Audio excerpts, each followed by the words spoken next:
You are Locked On Ole Miss, your daily podcast on the Ole Miss Rebels. Part of the Locked On Podcast Network, your team every day.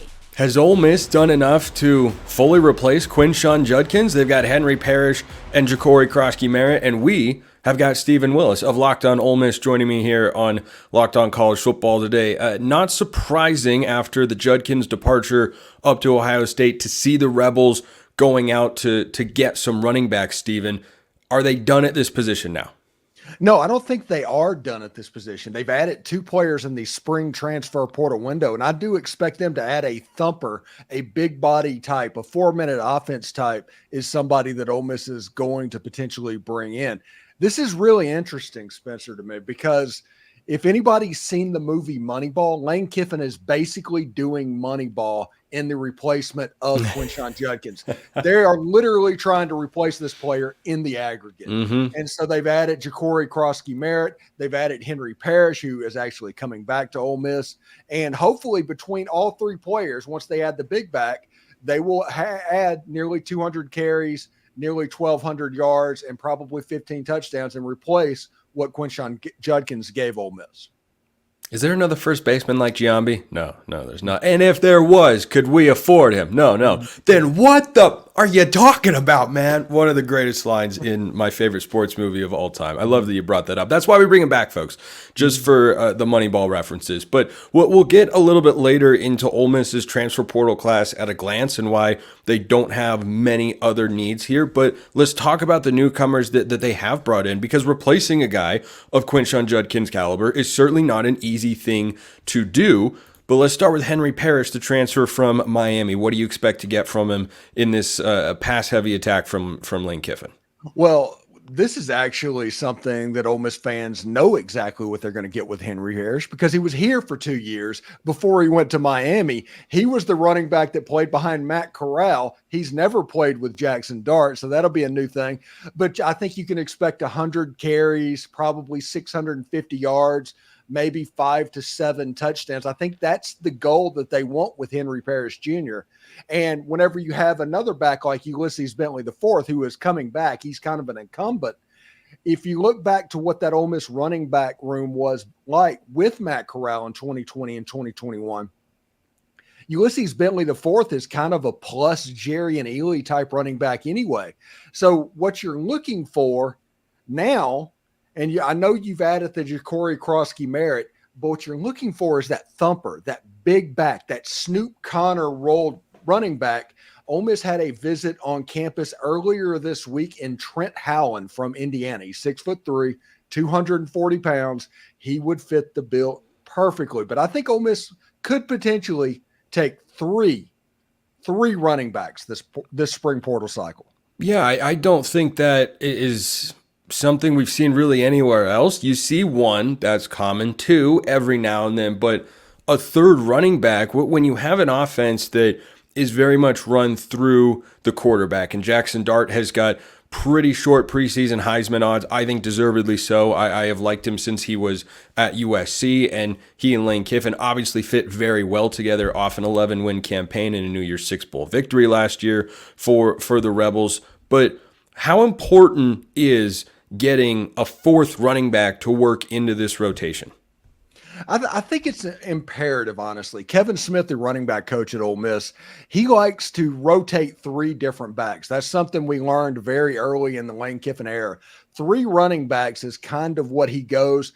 They do the hot hand thing for the first 2 quarters, and then the 4th quarter, whichever one's the freshest, they just put that running back in to go kind of batter the defense.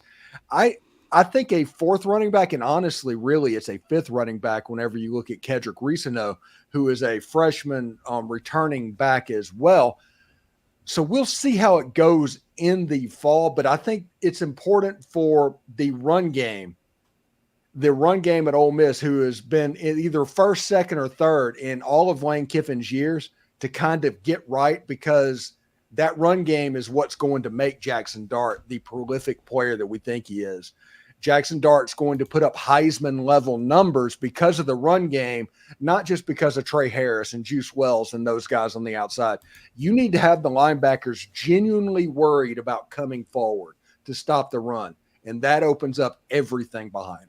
So Henry Parrish and Ja'Cory Krosky-Merritt in the room at the running back position, but are there any other transfer targets that you've seen that you think could enhance Ole Miss's chances to not just make the playoff, but compete for a national championship? I go back and forth on that one. With early in the spring, like Princely Amamielin had to have shoulder surgery. And people were wondering about his recovery timeline and all of that stuff. Does Ole Miss need an edge? And is that edge Tyler Barron, who was one time committed to Ole Miss, ended up at Louisville? It looks like Barron is going to end up back in the transfer portal. And I've heard rumors for probably 6 weeks about Tyler Barron. So when it's over, I'll be glad that it's over.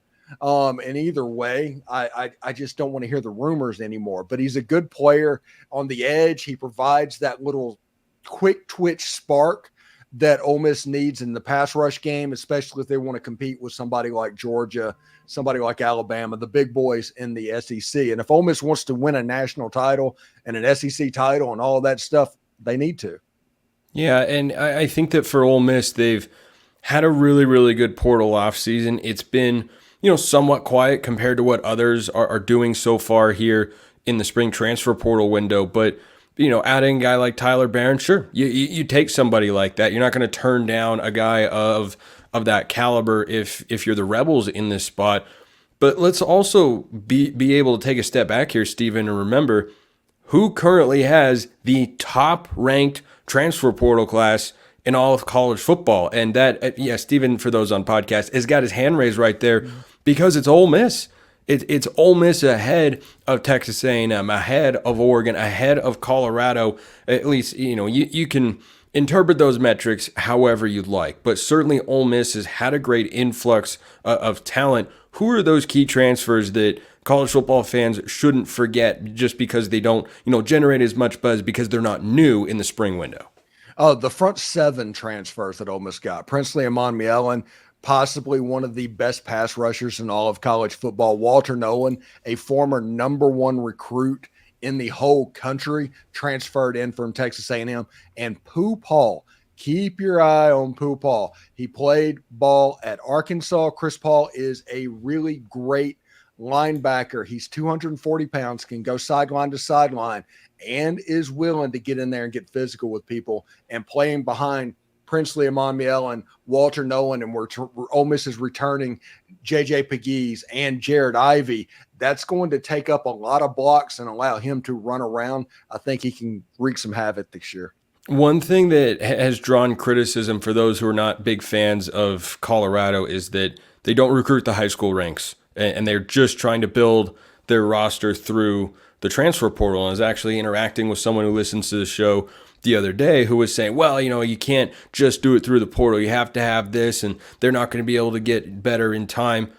I think ideally, when you hear coaches talk about roster building, it still is a majority done from the high school ranks. Colorado's certainly taking a different approach, but they improved from 2022 to 2023. That's not even arguable in any sense of the term.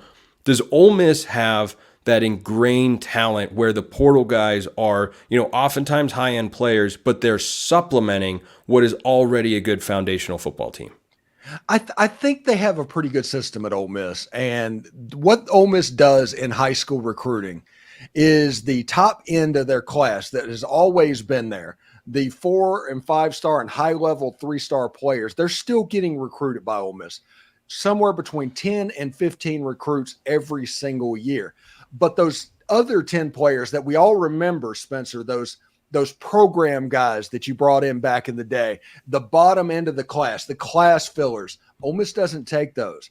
Those are transfer portal spots in this new era. But those top level, Quinshon Judkins was a high school player. Suntaran Perkins, a 5-star. Cam Franklin is going to likely play a little bit this year. If you are good enough, Lane Kiffin will play you. It's not an age type situation. So we will see. Ole Miss is getting all the headlines in the world about being transfer portal. They're getting pretty, not necessarily elite, but very, very good high school talent as well. Stephen Willis, Locked on Ole Miss. Always a great time to have you by in the show. Thanks, Stephen. All right, bud. Notre Dame has been quiet in the transfer portal. Is that okay? We'll talk about that next.